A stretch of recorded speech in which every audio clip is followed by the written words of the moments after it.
Have you ever driven a road so desolate, so steeped in history and rumor, that the moment you turn onto it, it feels like the world itself has shifted? That's what it's like on Route 666, once infamously nicknamed the Devil's Highway.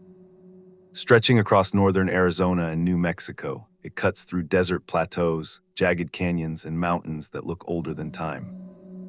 Locals whisper that the road doesn't just test your driving skills, it tests your soul. I remember the first time I heard about it.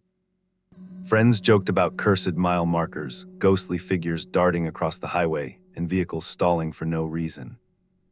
They said that travelers on that stretch often feel a strange pressure, a sense that someone or something is watching.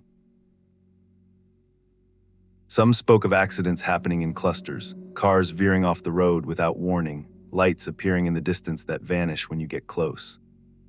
Even as a skeptic, I couldn't shake the stories. There was something in the way people spoke of it, a nervous edge, a quiet fear that felt contagious. The desert itself seems alive there. At dusk, the sky turns to molten gold over the mesas, then fades into an endless dark. The air is dry, the wind sharp, and the silence so thick it presses against the car like a physical weight.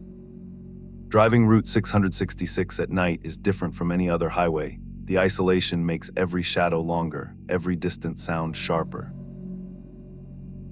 You can see the faint glimmer of your headlights bouncing off road signs that seem familiar yet somehow wrong, like they're pointing you somewhere you're not supposed to go. There are towns along the way, small clusters of homes and gas stations, but they feel temporary, as if they were dropped there and the desert will reclaim them if you blink. You hear the wind whip through the canyons, and in that sound, you think you might hear whispers, voices carried by the night, warnings or curses, who can say. People say that once you're on the highway, your mind starts playing tricks on you. Mirrors reflect more than just your headlights. The dark in the desert seems to shift and stretch, creating shapes that disappear when you look directly at them. But it's not just the isolation that makes the road terrifying. It's the story. Travelers have reported hearing their engines fail without warning, feeling an invisible force push against their cars, or seeing figures standing at the side of the road that vanish when approached. Ghostly apparitions of people, animals, or vehicles appear in rearview mirrors, and sometimes, just sometimes, you feel a weight in the passenger seat, a presence you can't explain, a passenger you never invited. Driving onto Route 666 feels like stepping into another world, a place where ordinary rules don't apply.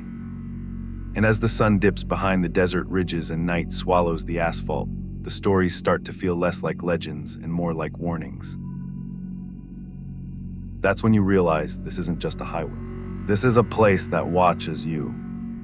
And once you're on it, you may never leave the same. I remember the first time I actually drove onto Route 666. The sun had just set, and the desert around me was fading into darkness. The asphalt stretched ahead like a ribbon of black, cutting through the mesas and canyons. At first it felt normal, a long, empty road where I could see my headlights for miles.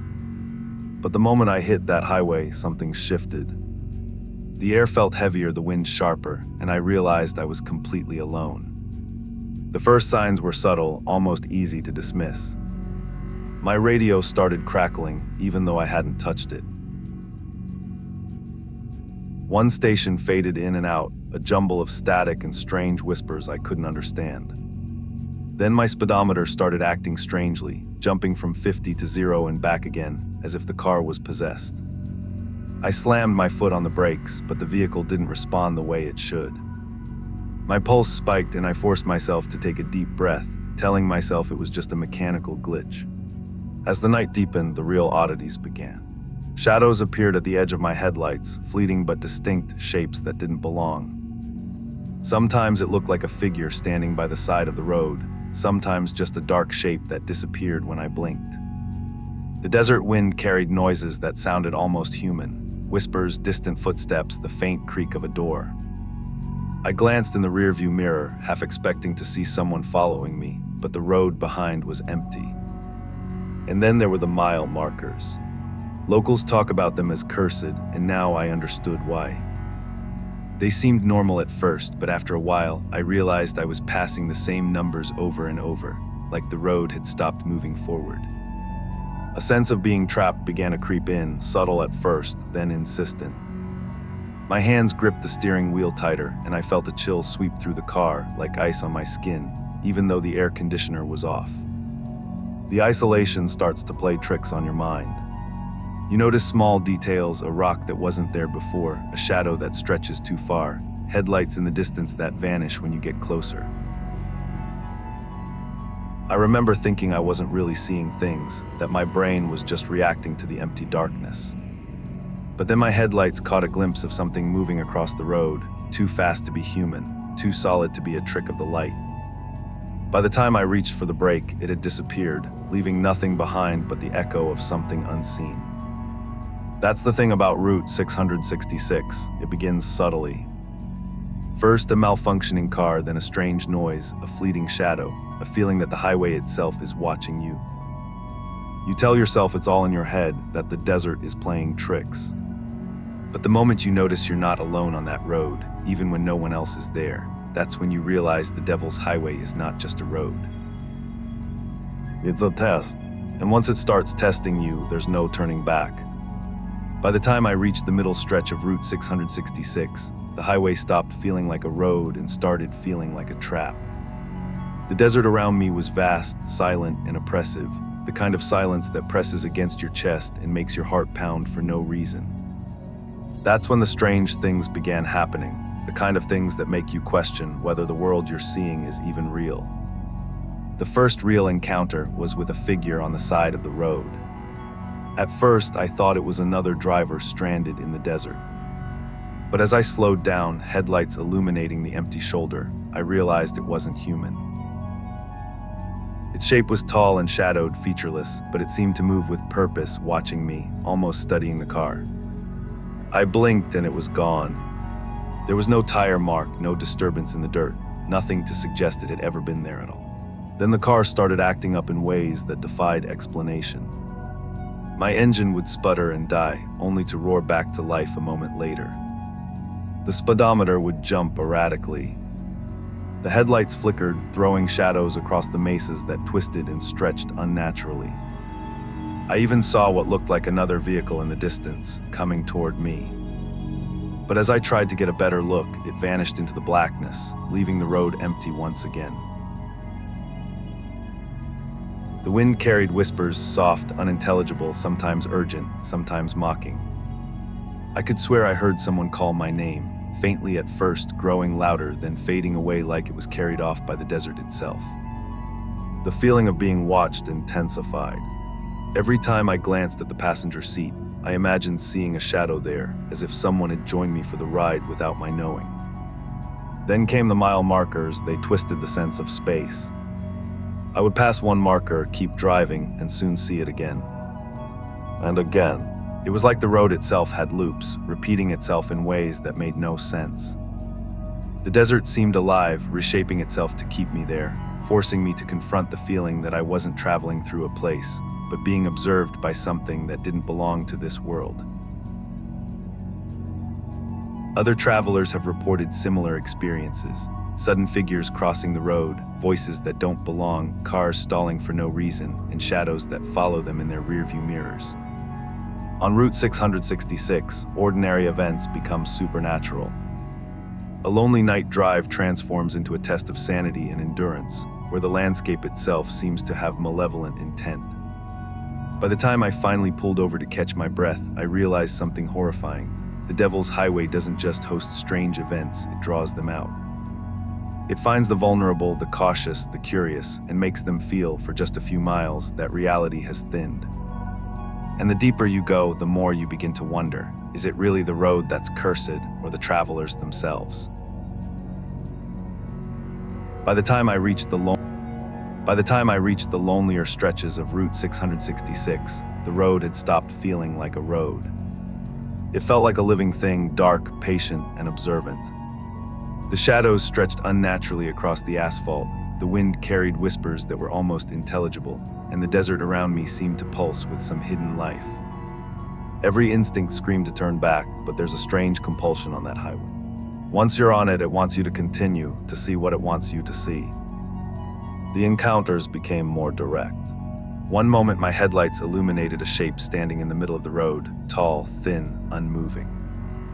I swerved instinctively, heart pounding, and when I looked back a moment later, there was nothing. No footprints, no mark on the asphalt, just emptiness. The silence afterward was deafening, broken only by the hum of my engine and the wind in the canyons. Then the car began acting in ways I couldn't explain. It would jerk suddenly, the brakes locking for no reason, then releasing. The speedometer would spike or drop at impossible rates. My radio turned on by itself, playing a garbled mix of static and faint, almost whispering voices. I slammed my hands on the steering wheel, trying to convince myself it was mechanical, but deep down I knew this road doesn't abide by ordinary rules. At one point I thought I saw headlights in my rearview mirror, closing fast, but when I glanced behind, the road was empty. It wasn't just a car, something was following, something that wanted me to notice but not interact. And then came the shadows in the desert. Trees, rocks, even cacti seemed to warp, stretching into forms that resembled people, watching me, moving in ways no plant or stone should move. Fear becomes physical on Route 666. It's in your chest, your hands, your eyes straining to see what isn't really there. I began noticing details I hadn't before. Road signs that flickered in and out of view, strange reflections in my mirrors, fleeting images that made me question my own memory. And through it all, there was a sense of intent, a feeling that the highway itself was aware, shaping events, forcing me to confront my own vulnerability in the dark. I realized that survival on this road isn't just about keeping your car running. It's about keeping your mind intact. Every mile stretches your perception, blurs the line between reality and hallucination, and tests how far your nerves can hold. And the Devil's Highway doesn't let you leave unchanged. Even if you escape physically, part of you stays behind in the shadows, in the silence, in the eerie weight of the desert night. By the time I reached a safer stretch, my hands were trembling, my heart racing, and the road behind me seemed empty, silent, and calm. But the unease lingered, a subtle pressure that whispered I had not truly left, that the Devil's Highway had marked me in some way, and that its watchful darkness would never let me forget what I had seen. Even after I left Route 666, the feeling didn't leave me.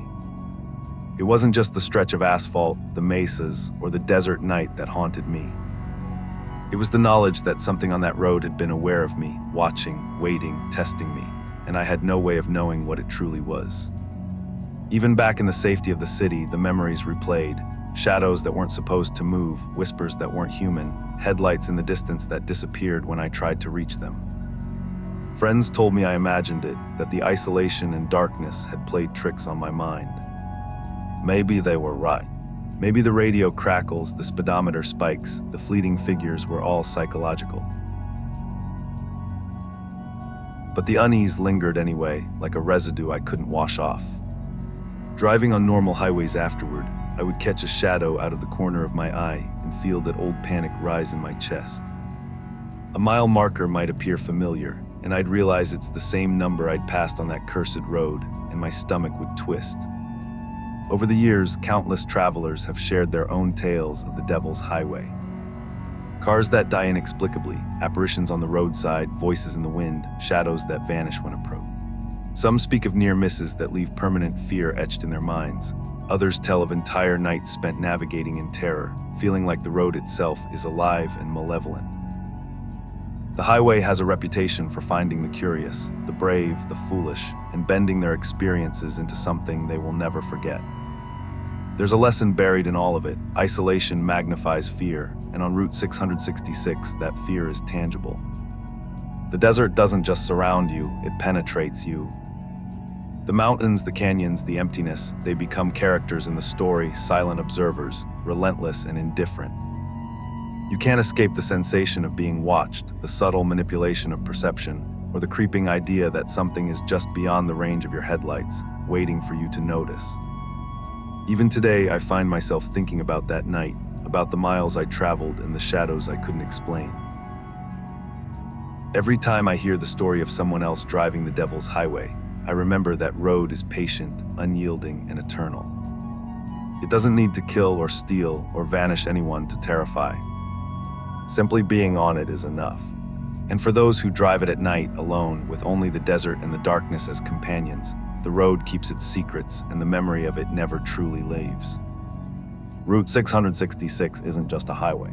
It's a test, a challenge, a place where the normal rules of reality bend, where shadows move differently, and where the darkness feels alive.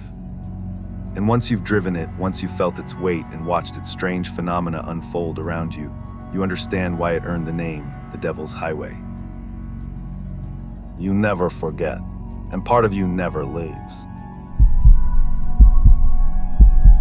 The highway was a black vein through the white. Snow had already buried the shoulders and low clouds swallowed the horizon, the kind of February evening that makes maps feel like suggestions and the world like it's holding its breath. On that night, a young woman packed a small bag, turned her car toward the mountains, and drove into the dark where one ordinary mistake could become the beginning of a story that would not end. Her name was Maura Murray. She was 21, a nursing student at a Massachusetts university, someone who on paper looked like a life in progress. Studies, friends, a boyfriend, plans that should have been ordinary and small. But the weeks before that drive crackled with odd choices. A hurried excuse email to supervisors about a family death that wasn't true, quick purchases, searches for directions, a phone call that sounded strained. Small things that together read like a map of a person on the edge of something. Confusion, escape, or an attempt at disappearing for reasons only she would know. People who knew her later said Maura could be impulsive, that she sometimes made abrupt decisions, leaving campus for a break, driving long distances on short notice. But none of that explained the silence that followed when her car ended up in a snowbank on a lonely New Hampshire road. The way some stories start as a single, ordinary evening and then splice into mystery, that night would do exactly that. A routine turn, a scrape of metal, headlights fading, and then a hole in the narrative where a person should be. This isn't a tale of supernatural lights or a phantom hitchhiker stepping from the fog. It begins with a car and a moment and stubborn facts. An ATM transaction that recorded her that afternoon, a voicemail left that would be listened to again and again, and a black Saturn abandoned at the side of Route 112. Those facts anchor the fear. When the map runs out of names and the snow muffles sound, a human being disappeared from the world we thought we understood. The afternoon had been unremarkable in its small, telling details. Maura withdrew cash from an ATM, bought a six-pack of beer, and packed it into the car. She called people. She sent the strange email that would be scrutinized later, a message saying she was taking a week off because of a death in her family. Her family later said no such death had occurred. She closed a small door of ordinary pretense and then drove north, away from campus and toward a section of New Hampshire where the roads snake through stands of spruce and brook crossings, and any wrong turn can lead to hours of isolation. As the sun slid toward evening, the small sedan made the climb into the hills. Route 112, locals call it the Wild Ammonoosuc Road, narrows to one lane in places, and in winter it becomes a ribbon of ice cut into the woods. Around 7:20 p.m. In the midst of that weather and that landscape, a resident heard the sound that breaks a quiet night, a thump, the staccato of metal on frost, or a car meeting a snowbank. A neighbor looked out and saw a car near the curve, its nose angled into the drift. The call to the sheriff's department recorded the location, and a detail later replayed in the telling: someone near the car, moving. A passing school bus driver stopped, saw the scene, and described a young woman at the vehicle. She appeared shaken, but not so injured she could not walk. She spoke, and the story would later record what she said: disoriented, rattled, perhaps apologetic, a frightened traveler at a cold roadside who would then vanish before the next siren arrived. The bus driver went to get help. Other residents called 911. By the time emergency responders arrived, the car was alone in the light of their flashlights, and the young woman was gone. The vehicle's interior and the items inside would be cataloged and examined, each small thing taking on a weight in the dark. A glove, a jacket folded oddly, personal papers that did not explain why the driver had walked away. There are moments when small choices turn ordinary into ominous.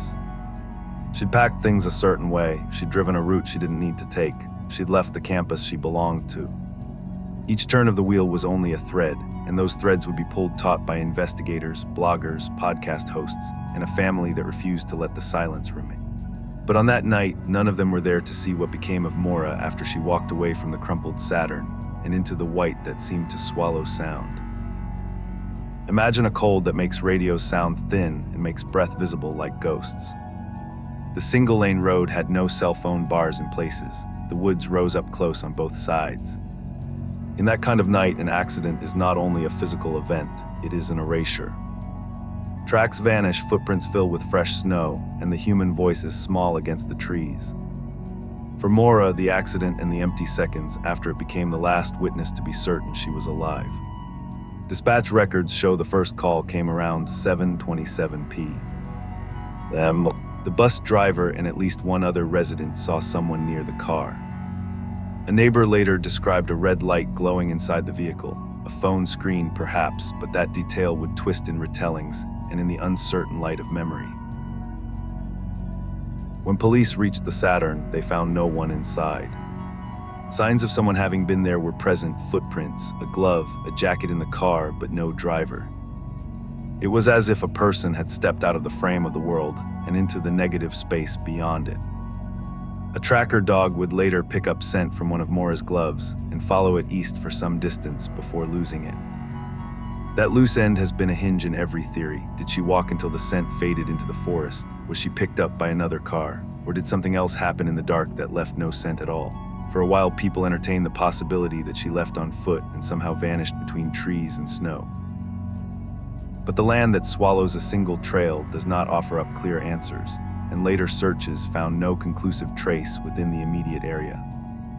The items left in the car, later photographed and cataloged, read like puzzle pieces that do not click. Personal sex, no. Intimate belongings, some. Her identification, her credit cards, textbooks, and phones, belongings that argue against a planned, permanent disappearance, were, in varying accounts, left behind or found in and around the vehicle. Her family would later insist she could not have intended to vanish. Favorite items were left behind, she had obligations, and she showed no sign of planning to run. Yet the opposite case, that she'd walked into the trees and never returned, also contains a logic of its own. The night swallowed either explanation, leaving only the creak of sleigh branches and the impression of a person who left and did not come back. That empty road becomes the central, terrible image. A car alone with its hazards blinking, a town far off, and the knowledge that someone had been there moments before but was not there when the lights found the place. For storytellers, that kind of absence is a story engine. For a family, it is a wound that refuses to close. When dawn arrived, there were more flashlights, more boots on that road. Family members drove through the residue of night feeling inhabitation where none should be. The weird knowledge that something ordinary had been interrupted. Search and rescue teams, state troopers, volunteers, and later the wider world of amateur sleuths and podcasters fanned out through snow and woods. They dragged lines, they scanned with thermal devices when available. They interviewed anyone who had been on that stretch of road. The immediate search turned up nothing definitive. Investigators noted some uncomfortable details. The tracking dog scent trail ended far from the car. The voicemail left on a family phone after the car was found suggested someone had called to report discovery, but the recipient did not get it in time. A man later approached the missing woman's father with a rusty, stained knife and claimed his brother had killed Mora and buried her, a grim and specific accusation that compelled searches of a property and interviews with suspects. Those digs came up empty. The knife was later tested, but the evidence trail, at least in public accounts, did not produce a final answer. These episodes became part of an accumulating dossier of disturbing possibilities. Violent crime, mistaken identity, a transient opportunity that became something much worse. Over the years, the case would pass through loops of official and unofficial attention. The New Hampshire Cold Case Unit lists her among unresolved disappearances. The FBI has publicly included her case in materials for missing persons at times. Podcast series and documentary teams took the case and replayed every small motion, mapping her route, speaking with people who claim to have known something, and entering fragments of police reports into the public record. With each re-examination, the known facts remain the same, but rumors accrete like frost. Some say she was alive when she left the car and was taken by someone. Some say she intended to run away. Some say something more sinister that leaves no physical crumbs. What the investigators could not reconcile was the ordinary and the inexplicable. There were no bodies found nearby. There were no clean lights that connected her to another person who had motive. Yet there were oddities, the voicemail, the glove scents, the personal items that made people track the case obsessively. This was the kind of mystery that allowed for many versions, and once a mystery allows versions, it breeds storytelling. The truth remained as it had from the beginning, stubbornly and painfully absent. When facts peter out, the mind reaches for scenarios. For Maura, those scenarios multiply and darken as the years stretch on. One theory is the simplest. She was hurt, disoriented, and succumbed to exposure in the woods. In winter, hypothermia can make people behave oddly, undress, walk in circles, speak nonsensically until they collapse. The tracker dog's trail and the immediate lack of other evidence give a thread of plausibility to this.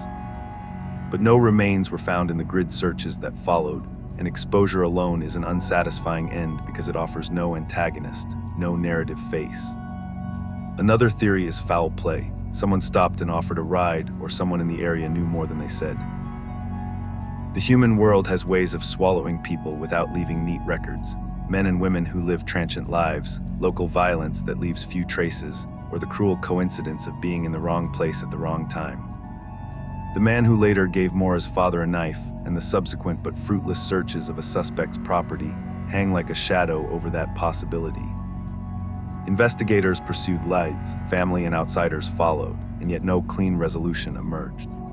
The most unsettling possibility, the one that creeps into storytelling, is that she stepped away and was taken by an unseen force of circumstance. A vehicle that passed, a predator that chose her, or a human decision that didn't leave a paper trail. There are other darker fantasies spun by online detectives and conspiracists: human trafficking, sophisticated concealment. Each theory implies a different moral universe. One allows for a tragic accident, another for someone to blame, another for an evil that cannot be easily named. Through all of this, the hardest fact is the silence. The town still remembers the night the headlights found the snow and a car slumped into a bank. Her family remembers the small details that make the absence more cruel: favorite items left behind, plans she would never complete. The case file remains open, agencies revisit it, journalists retell it, strangers on message boards reassemble timelines, and with each retelling the story is both refreshed and made stranger. In the end, the image that lingers is of the road itself, an indifferent black line through snow, a place where ordinary mistakes can magnify into permanent disappearances. There is no tidy explanation, no single villain revealed, no lantern that lights the path. Instead, there's only the echo of a life that kept making small choices: a bus ride, an ATM stop, a hurried email, until one of them led to the infinite dark between trees. That dark has not given her back, and for that reason the story of Maura Murray will remain, for many, one of those road trip horrors that start in a car and end in a silence that no light can quite penetrate.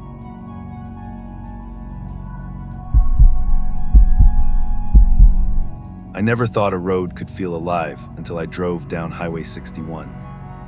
Stretching from the heart of Mississippi into Louisiana, it winds through swamplands, fields of cotton, and small towns that seem frozen in time. They call it the Blues Highway, but locals whisper of something darker.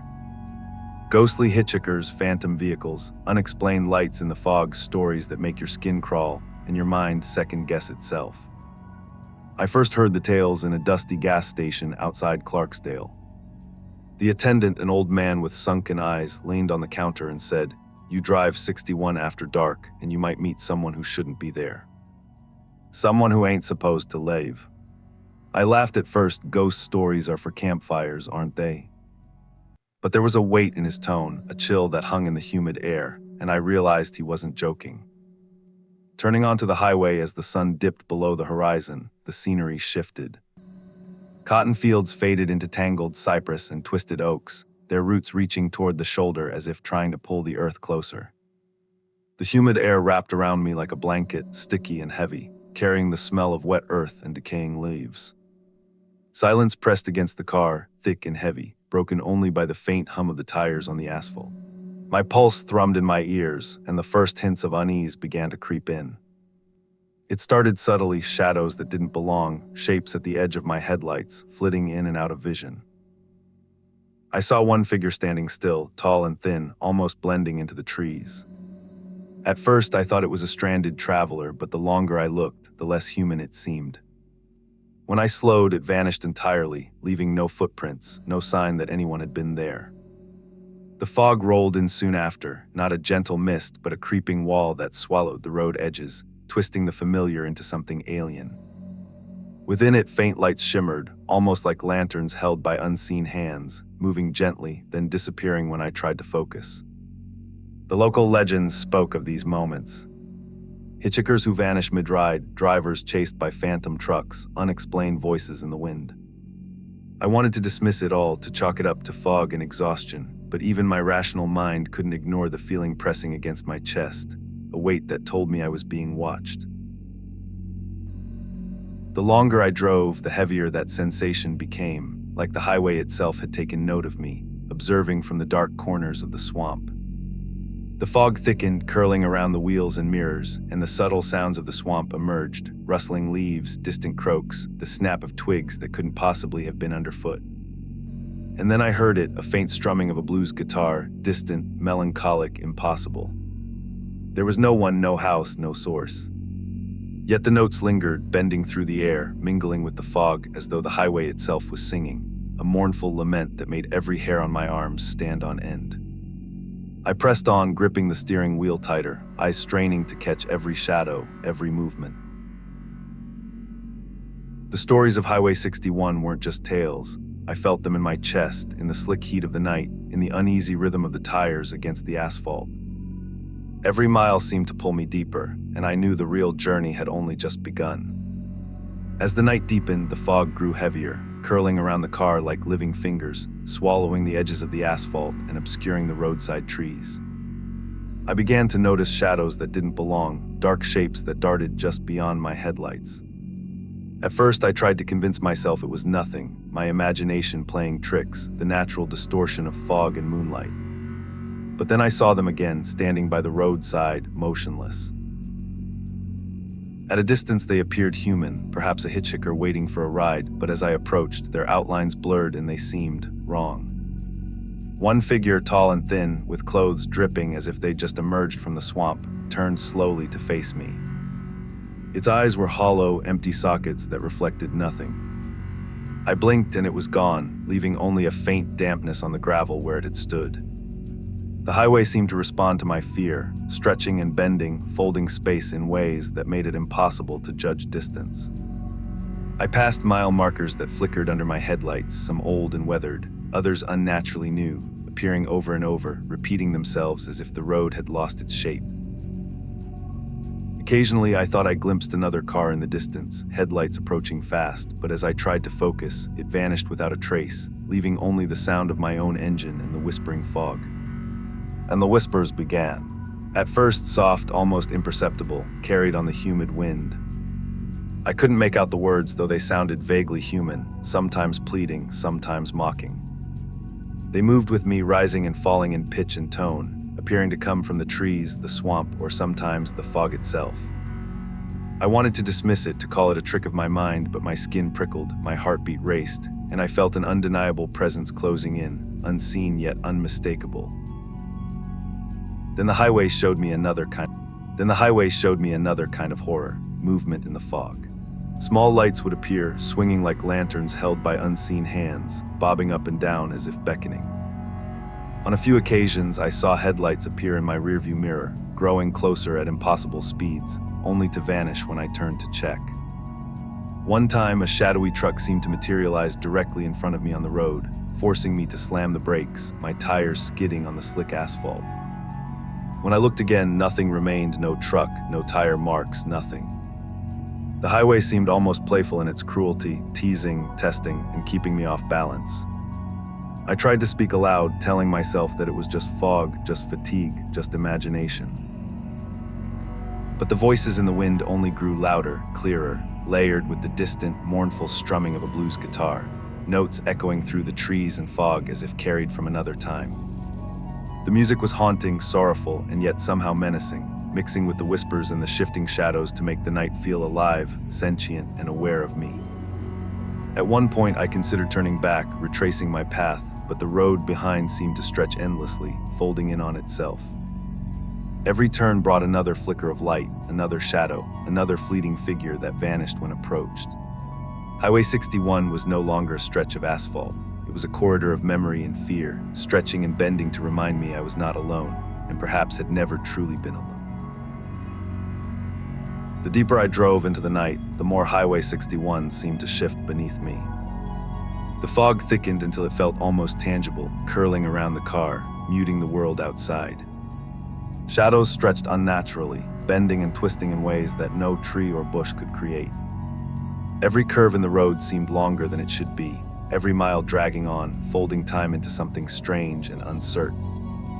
My pulse raced, my hands clenched the steering wheel, and I realized the stories I had laughed at were no longer distant legends.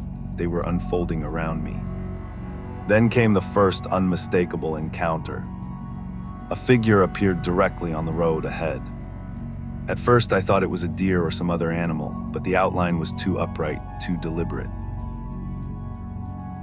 A woman soaked to the bone, her dress clinging to her frame, stood motionless, facing me. Her eyes were hollow, her expression blank.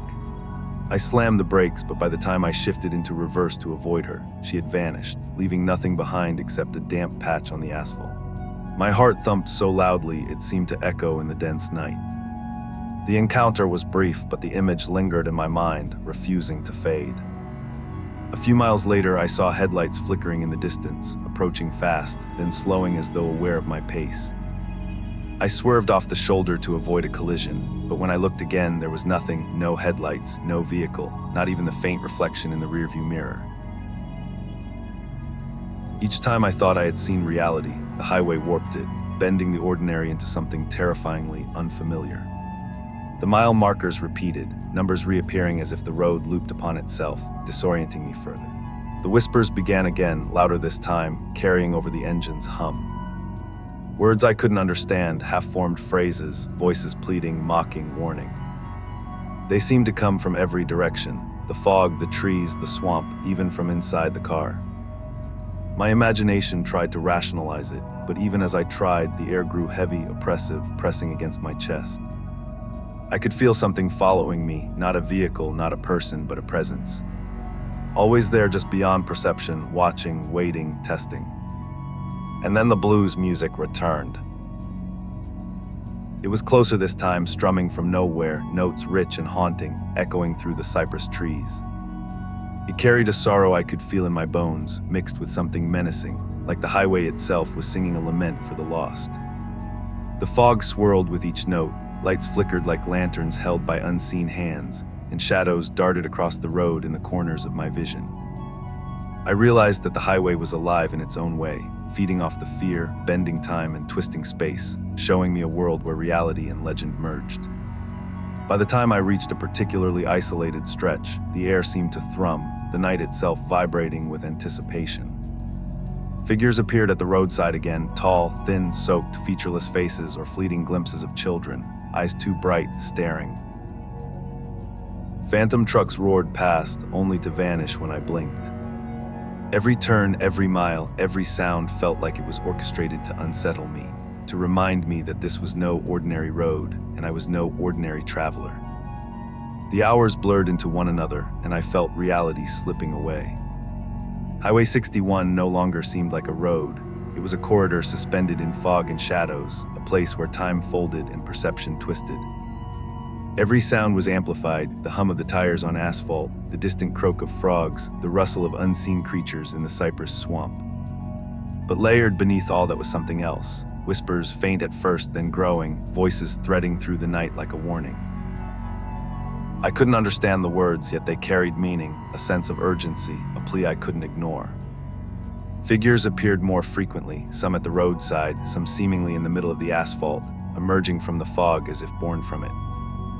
A man soaking wet, hat pulled low, stood motionless as I passed. His face was obscured, features blurred, and I felt a chill crawl up my spine as my headlights illuminated him for just a moment. When I looked again, he was gone.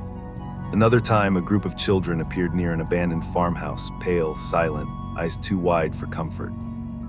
They faded into the fog when I slowed, leaving only the echo of distant laughter that didn't belong to anyone living. The phantom vehicles became more insistent. Headlights appeared in the rearview mirror at impossible speeds, closing in until I swerved instinctively. Trucks seemed to materialize in front of me, forcing sudden maneuvers, only to vanish moments later without leaving any trace. At one point, I passed a semi-truck idling by the side of the road. The driver waved, but as I slowed, the figure dissolved, leaving nothing behind. The highway seemed aware of me, responding to every action, bending the ordinary into terror and keeping me off balance. The blues music returned, this time unmistakably close, strumming from nowhere and everywhere at once. Notes echoed through the fog and trees, mournful, haunting, almost human in their sadness. I could feel the sorrow vibrating through my chest, mingling with the oppressive air, twisting into fear. The fog itself seemed to respond, swirling with the rhythm of the music, throwing shadows into grotesque shapes. I blinked, rubbed my eyes, and saw movement in the trees, forms bending unnaturally, limbs twisting into shapes that resembled watching faces. At one point, I caught my reflection in the rearview mirror and froze. For a fraction of a second, my face didn't look like mine.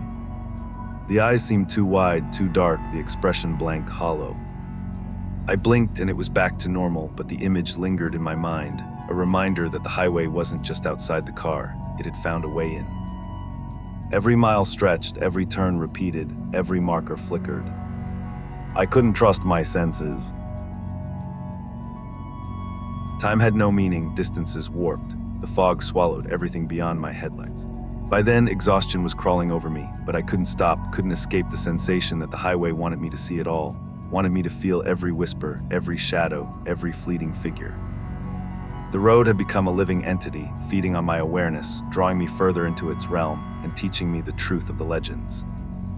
Highway 61 wasn't just haunted, it was alive, patient, and eternal. Eventually, I reached the outskirts of a small town, where streetlights glowed dimly through the lingering fog. The oppressive feeling lifted slightly, though a chill ran down my spine that I couldn't shake. For hours, the highway had felt alive, twisting time, bending reality, and filling the night with shadows and whispers that I could not explain. Yet even in this safer stretch, the sense of being watched didn't leave. Highway 61 had marked me, and I knew it. I parked at a diner on the edge of town, my hands trembling, and stared at the rearview mirror. For a moment, I thought I saw a faint figure standing on the shoulder, but when I blinked, it was gone. The air inside the car was thick with the smell of damp earth and fog, carrying the residue of the swamps I had just passed. I wanted to tell myself it was all imagination, exhaustion, the oppressive heat and humidity, the stories I'd heard, but I could. The memories pressed on me too strongly. Every flickering light, every ghostly silhouette, every whisper in the wind replayed vividly, impossible to dismiss. Later, I learned more about the history of Highway 61, and the tales began to make sense. The road has claimed countless legends: hitchhikers who disappear, drivers who follow phantom vehicles only to find empty asphalt, ghostly music drifting through the trees, lights that appear in the fog for no reason. Some locals believe the highway remembers the souls who have traveled it, the musicians, the workers, the lost and forgotten, and sometimes reaches out to remind the living of their presence. I had witnessed that for myself. The highway doesn't just tell stories, it enacts them, bending perception, warping reality, and leaving a trace in the minds of those who travel it. Even now, weeks later, I feel the impact. A foggy evening or the faint strum of blues guitar can trigger a memory, so vivid it makes my chest tight. Shadows at the edge of my vision, reflections that don't quite match, the inexplicable sounds that echo just beyond hearing, the highway has a way of lingering. Some might call it imagination, but I know better. The road is alive in memory, in myth, in the lingering feeling of eyes following you from dark corners. Highway 61 is more than a stretch of asphalt. It is a corridor of history and legend, alive with the echoes of past lives, sorrow, and music that refuses to fade. It tests travelers, bending their perception, reminding them that the past is never truly gone. Even when the road disappears behind you, it remains etched in the mind, lingering in every whisper, every shadow, every distant note of a blues guitar carried on the humid night air. I will never forget that drive. I will never forget the hitchhikers who weren't there, the phantom vehicles, the endless fog, or the way the highway seemed to watch me, test me, and let me go, but only partially. Part of me remains on Highway 61, in the cypress swamps, the fog, and the shadows, a quiet reminder that some roads never truly release those who travel them. I had heard the stories for years, whispered in passing by locals, half laughing, half serious.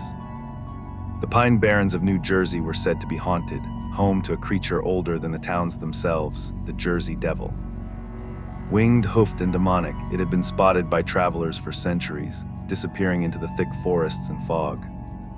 I didn't believe it, of course. Legends are just stories, meant to scare children and give adults a thrill.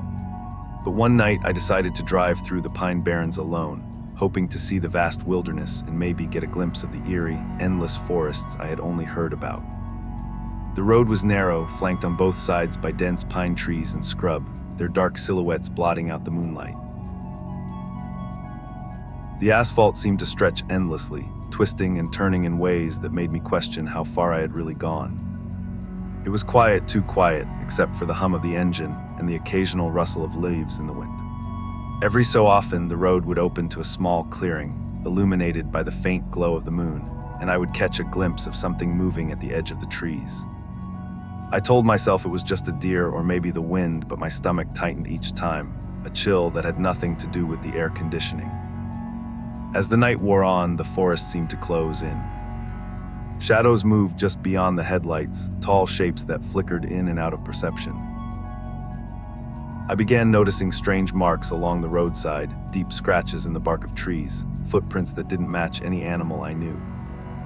The farther I drove, the more oppressive the feeling became, like the trees themselves were watching me, their branches reaching toward the car. The air grew thick, humid, and heavy with the scent of pine and damp earth. Somewhere in the distance, a high-pitched screech echoed across the road, unnervingly close, though I could see nothing. My pulse raced, and I realized I had been gripping the steering wheel too tightly, knuckles white, eyes darting to every flicker of movement. Then I saw it. At first, I thought my mind was playing tricks. A dark shape rose from the roadside, moving with unnatural speed, wings briefly catching the moonlight. It was small enough to glance over quickly, yet its movement was terrifyingly deliberate. The head turned toward me for a fraction of a second, eyes glinting, face elongated, features indistinct but horrifying. I slammed on the brakes, my heart hammering, but when I looked again, there was nothing. Just empty road and trees swaying silently in the wind. The stories I had dismissed suddenly felt real. I could sense something watching, stalking, just beyond the limits of my headlights.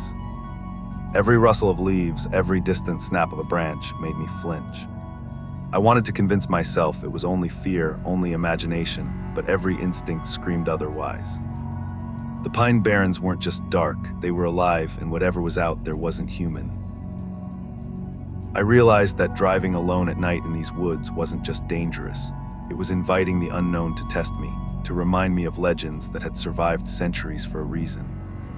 The night pressed in tighter as I continued down the winding road. The trees loomed like silent sentinels, their branches scraping against one another in the wind, casting jagged shadows across the asphalt. Every time I blinked, I thought I saw something shift at the edge of my headlights, a fleeting movement, too deliberate to be a trick of the wind.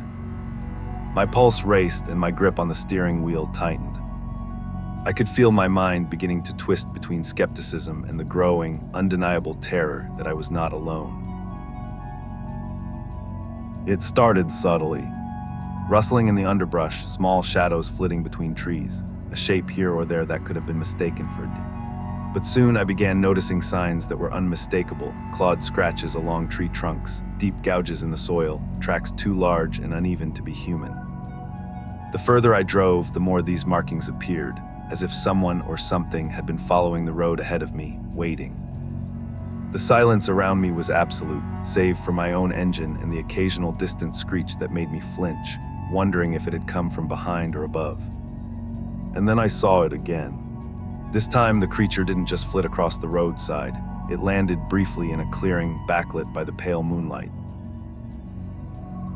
Its wings were enormous, silhouetted in black against the sky, folding and unfolding with unnatural precision. I could barely make out its head, elongated, almost horse-like, eyes glinting in the darkness. My breath caught in my throat. It seemed aware of me, and for a moment our eyes met. I wanted to look away, to deny the reality, but I could. The weight of its gaze pressed against my chest, a cold, undeniable force that made the hair on my arms stand on end. I slammed the brakes, tires squealing on the asphalt, and the creature disappeared as suddenly as it appeared. No footprints, no sign that it had been there, nothing but the faint rustle of leaves. My rational mind screamed at me that it had to be a trick of the light, some combination of fog and shadows.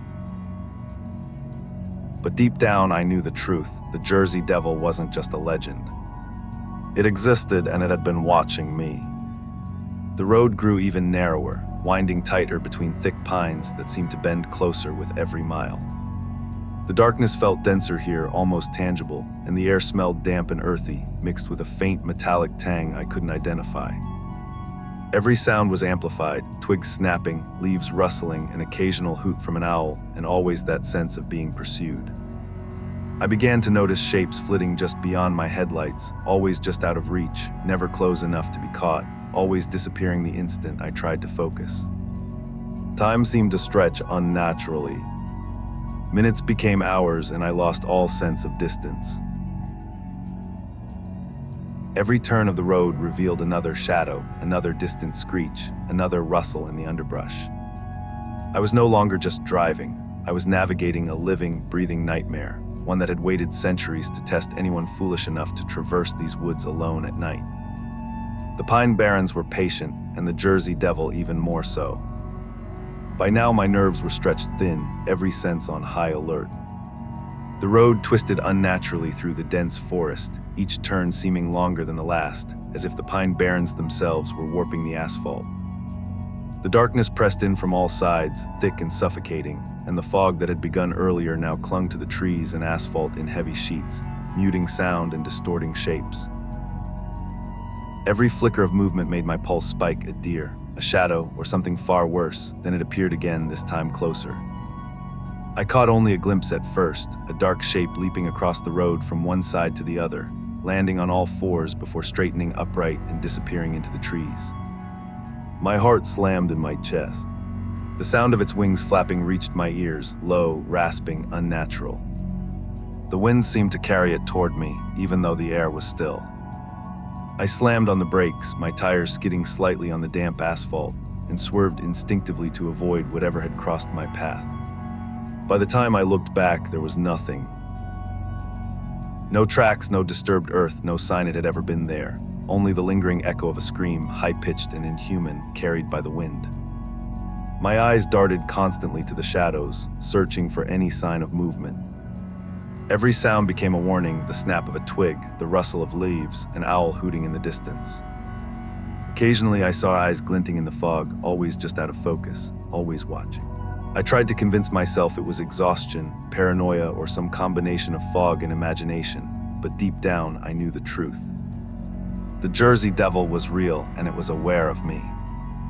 The forest seemed to close in, the trees leaning over the road, casting jagged shadows that danced and shifted. The fog thickened, almost solid, and I felt as though I were driving through a tunnel of night itself. More shapes appeared, darting at the edges of my vision, then vanishing when I tried to focus. I caught glimpses of wings, leathery and massive, stretching and folding against the dark sky.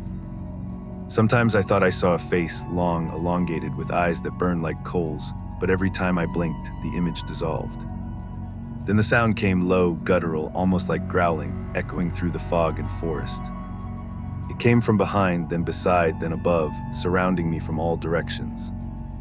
My knuckles whitened on the wheel, my stomach churned with terror, and I realized I had no control over what I was experiencing. The road was no longer just asphalt. It had become a stage for something ancient and malevolent, a creature testing me, teaching me that these woods were not meant for the living at night. I forced myself to keep driving, though every mile stretched endlessly. Time became meaningless. Every turn brought more glimpses, more noises, more impossible movements in the fog. I felt hunted, watched, and isolated, a solitary human intruding in a domain that had existed long before any town or road. My rational mind tried to hold on to logic, but logic had no place here. The Pine Barrens had claimed the night, and the Jersey Devil had claimed my attention, dragging me into a reality where myth and terror intertwined. By now, my mind was fraying. The longer I drove, the more the forest seemed to twist and breathe around me. The trees leaned closer, their branches scraping like claws against the asphalt, shadows stretching in impossible angles. Every sound, the rustle of leaves, the snap of twigs, the faint hoot of an owl, set my nerves on edge. I could no longer distinguish between reality and imagination. Every fleeting shadow at the edge of my headlights, every sudden movement in the fog, felt deliberate, intelligent, as if the Pine Barrens themselves were aware of me, and the creature within them was playing with me. The sightings became more insistent. I glimpsed a winged figure perched atop a tree, its massive form silhouetted against the moonlight. Its eyes glowed faintly, unblinking, staring straight at me. I tried to look away to convince myself it was just a trick of light and shadow, but the figure followed my gaze, a silent predator observing its prey. When I blinked, it vanished, yet the impression of its presence lingered, pressing against my chest, making each breath shallow and hurried. Phantom noises began to surround me. Low, guttural growls resonated from the forest, mingling with screeches that pierced the fog. I swerved at the slightest movement along the roadside, convinced some creature was leaping at the car, its claws scraping against the metal. At one point, I caught a fleeting reflection in my rearview mirror, a dark, humanoid shape crouching behind the car, its eyes glowing like embers. When I turned fully, it was gone. No footprints, no signs, nothing but the lingering echo of a scream carried on the wind. Time lost all meaning. The road seemed to stretch endlessly, each mile bleeding into the next. My headlights revealed glimpses of figures darting between trees, shapes leaping from shadows, and fleeting wings flaring in the fog. Every turn brought a new scare, each more unnerving than the last. My mind struggled to hold onto rationality, yet I could feel the boundaries of reality stretching thin. The Pine Barrens weren't just a forest, they were a living, breathing entity, and the Jersey Devil was its guardian, testing anyone foolish enough to venture into its domain after dark. Sleep deprivation, fear, and the oppressive fog combined to make hallucinations almost inevitable. I began to see figures in the reflections of the windshield, shadows that moved independently of the trees, eyes that followed me no matter where I looked. My breathing grew rapid, heart pounding, with the realization that the night would not release me easily. Every sound seemed magnified, every movement deliberate. It was no longer just a drive, it was a trial, a confrontation with something primal, ancient, and malevolent. By this point, I wasn't just afraid of the creature. I was afraid of what the forest could do to my mind. Every mile, every shadow, every screech of wings drove me further into paranoia. The Pine Barrens were alive, and the Jersey Devil was more than a legend. It was real. It was patient. And I was at its mercy, driving blindly into a night that had no end and no forgiveness. Eventually, I saw the faint glow of distant streetlights, signaling the outskirts of a town. Relief washed over me, but it was hollow. The dense forest of the Pine Barrens still seemed to linger in my mind, shadows and fog etched into my memory. Even as I slowed, the oppressive sense of being watched didn't disappear. Highway signs and streetlights appeared strangely familiar, almost as if the forest itself had extended its reach beyond the trees, into the edge of civilization. I parked at a small diner, the neon flickering weakly through the mist. My hands shook so violently, I could barely grasp the steering wheel. I stared at the rearview mirror, half expecting to see those glowing eyes again, that elongated face with wings folded tight, but there was nothing, just the reflection of my own fear-stricken face. My pulse began to slow, but the tension in my body remained, a constant reminder that the night's terror had not entirely released me. I tried to rationalize it afterward. Exhaustion, stress, and the eerie isolation of the forest must have played tricks on my mind. Maybe the glowing eyes were reflections, the screeches nothing more than owls and wind, and the wings nothing more than shadows flitting across the trees. But deep down, I knew the truth. What I had seen could not be explained. The marks on the trees, the strange clawed tracks in the soil, the glimpses of a winged figure, they were real, and I had come dangerously close to being drawn into something far older and darker than I could ever fully understand. The Pine Barrens aren't just a forest. They are a repository of legends, a place where centuries of fear and folklore have taken root in the land itself. The Jersey Devil is no mere story. It is a presence, a sentinel of these woods, ancient and patient, waiting for those who wander the remote roads at night. Some say it only strikes occasionally, but even those who escape its gaze carry the memory forever, the shadow of its wings lingering in their minds. I am one of those people. Even now, weeks later, I feel the forest around me in unexpected ways. A sudden chill, the rustle of leaves in a quiet evening, or the faint echo of wings against the wind. Sometimes I swear I see movement just beyond my vision, shadows flitting across the corners of my eyes.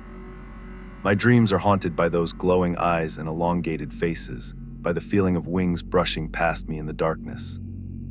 The road, the forest, the legend, they never truly let go. I know I will never return to that stretch of road at night. But I also know that a part of me remains in the Pine Barrens, in the fog and shadows, in the eyes of the Jersey Devil that watched me and allowed me to leave.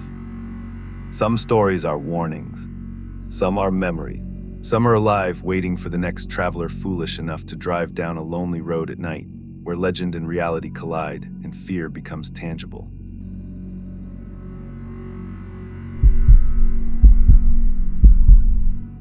Have you ever driven into the kind of forest where the trees seem to lean closer the deeper you go, where the wind whistles through the branches like it's carrying secrets? That's the Sand Boys Mountains in southeastern Oklahoma. Quiet, rugged, and remote, the kind of place where a family could disappear without a trace. And that's exactly what happened one October day in 2009. I want to tell you about the Jameson family, Bobby, Sherilyn, and their 6-year-old daughter, Madison. They lived in Eufaula, Oklahoma, a small town where everyone knew each other. On paper, they were an ordinary family. Friends described them as private but loving, raising their daughter, managing work and school and life. But in the weeks before their trip, something started to feel off. Small hints, little oddities that seemed insignificant at the time, but looking back now, they feel like warnings. Some friends remembered strange conversations, sudden mood swings, and a growing sense of isolation. Bobby had health problems, money worries, the kind of stress that grinds at a person until they make impulsive decisions. Sherilyn, well, there were stories about her interest in the supernatural, diaries filled with mentions of spirits and witchcraft. People didn't think much of it then, just quirks of a family trying to get by. But those quirks would take on a sinister meaning in the days to come. On the morning of October 8th, the Jamesons loaded up their white pickup truck. They said they were heading toward Red Oak, up into the Sand Boys Mountains, to look at a piece of land they might buy. Seems simple, right? A short drive into the hills, check out the property, come back home. But that day, the ordinary became the unexplainable.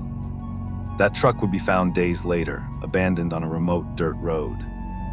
Their belongings inside, their dog alive but starving, and the family gone. No trace, nothing that could explain where they had vanished. What chills me the most is imagining that drive. A child in the back seat, 2 parents up front, and a road that curves into shadow and silence. I can almost hear the tires crunching gravel, see the leaves bending under the autumn wind. One moment they're there, and the next, they've stepped off the road into the forest, and the world has swallowed them whole.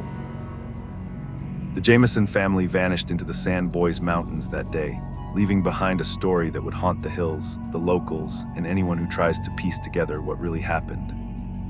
And that's what I want to explore with you tonight, a journey into one of the eeriest, most puzzling disappearances in modern American history.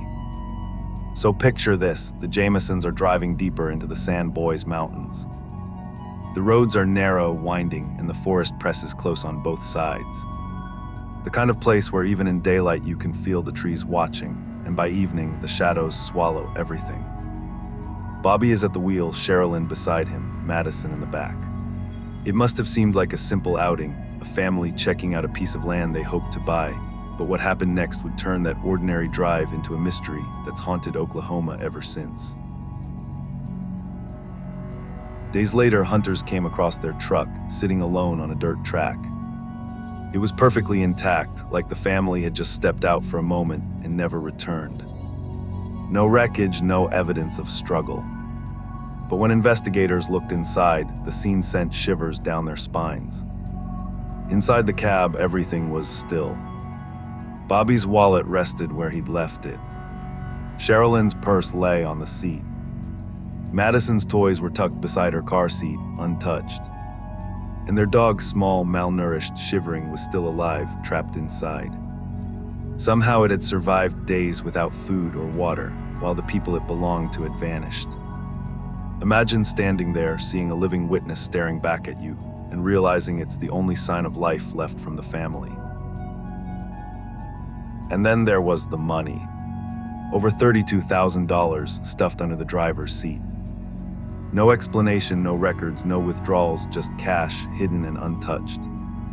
Why carry it if they plan to disappear? Why leave it if something went wrong? Every question seems to stretch deeper into the forest, with the trees holding their silence like a secret they refuse to share. The truck itself told no story. No broken glass. No sign of a struggle. Keys gone, but nothing else disturbed.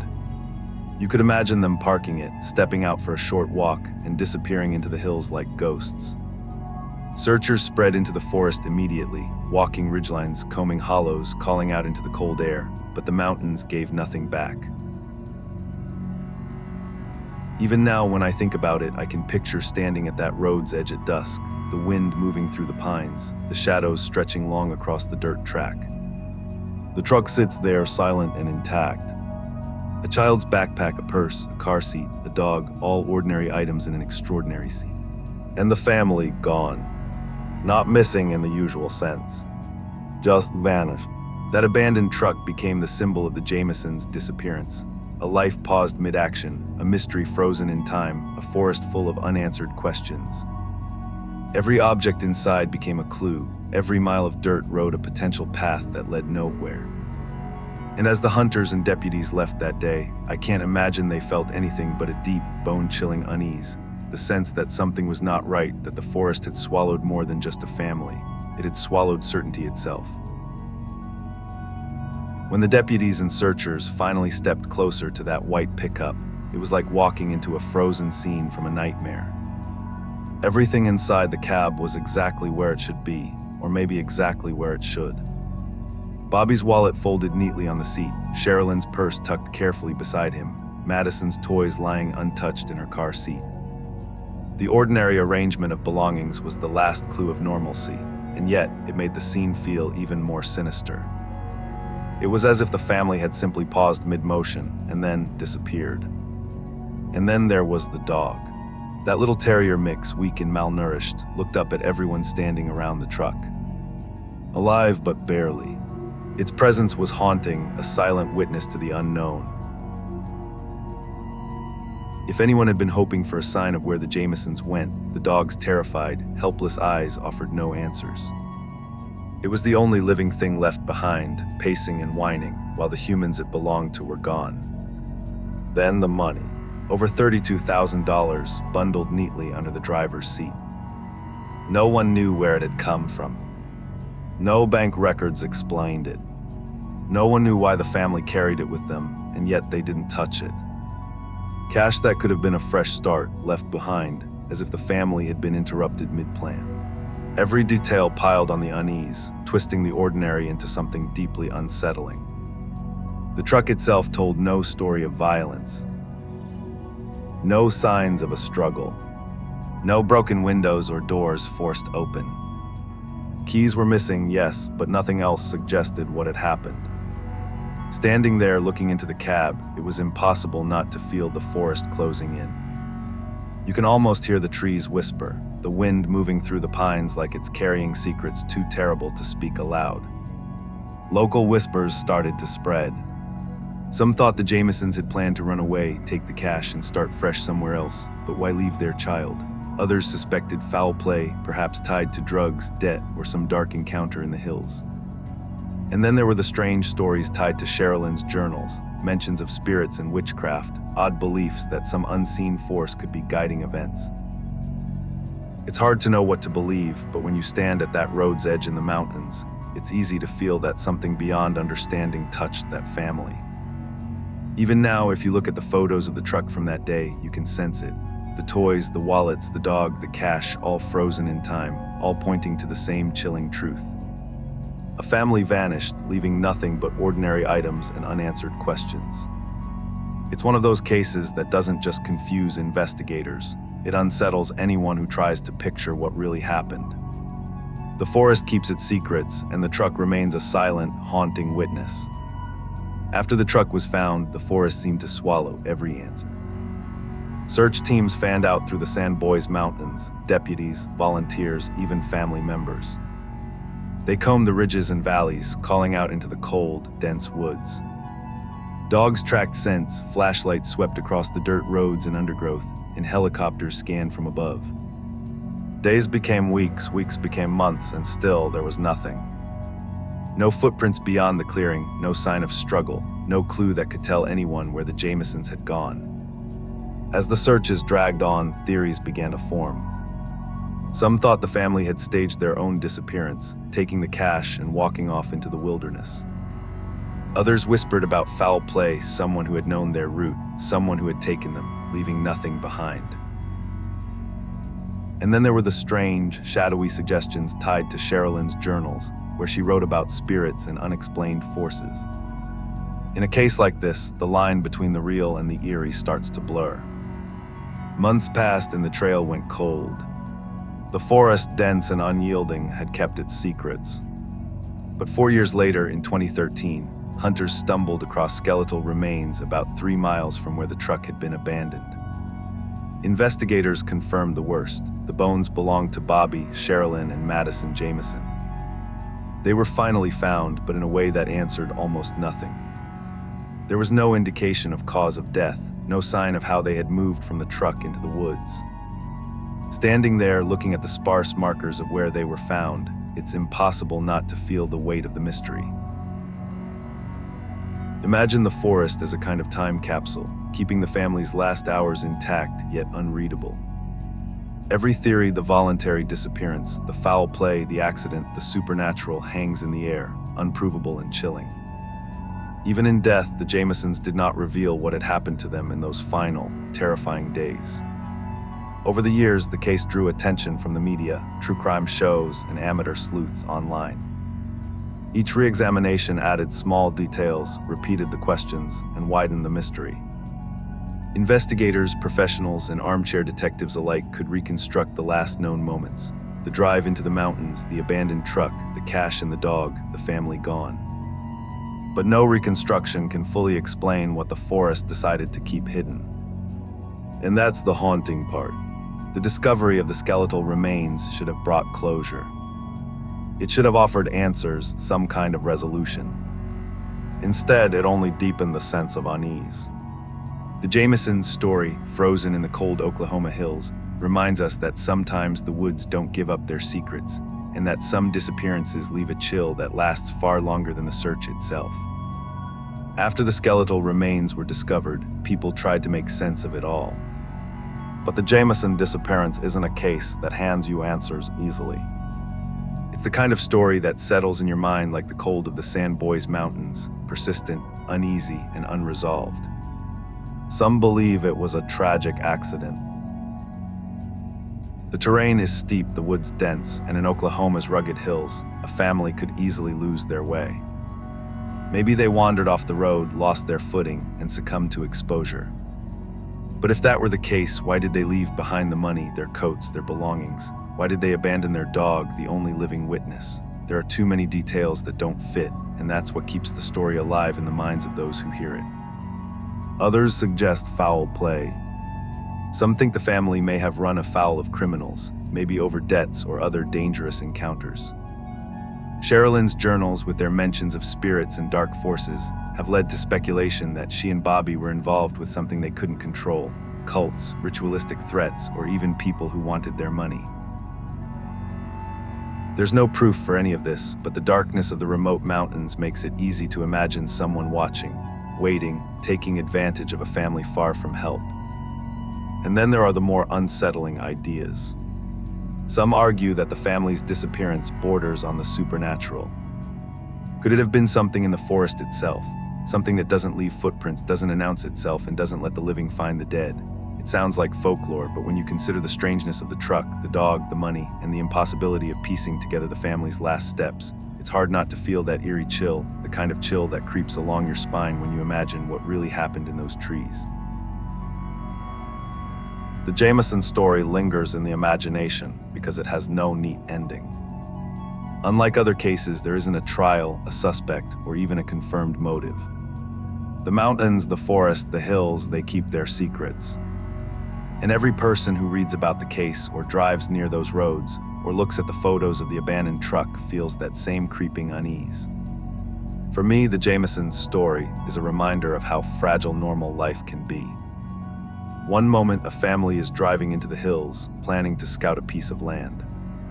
The next, they are gone, leaving behind a tableau of ordinary objects that now seem sinister in their stillness.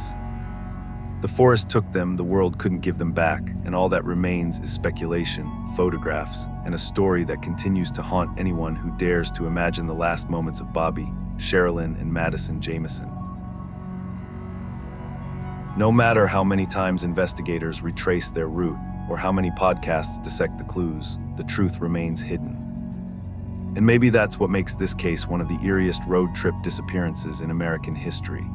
A family vanished into the wilderness, leaving us with only the echo of their journey and the silent witness of a dog, a truck, and a mountain that holds its secrets close.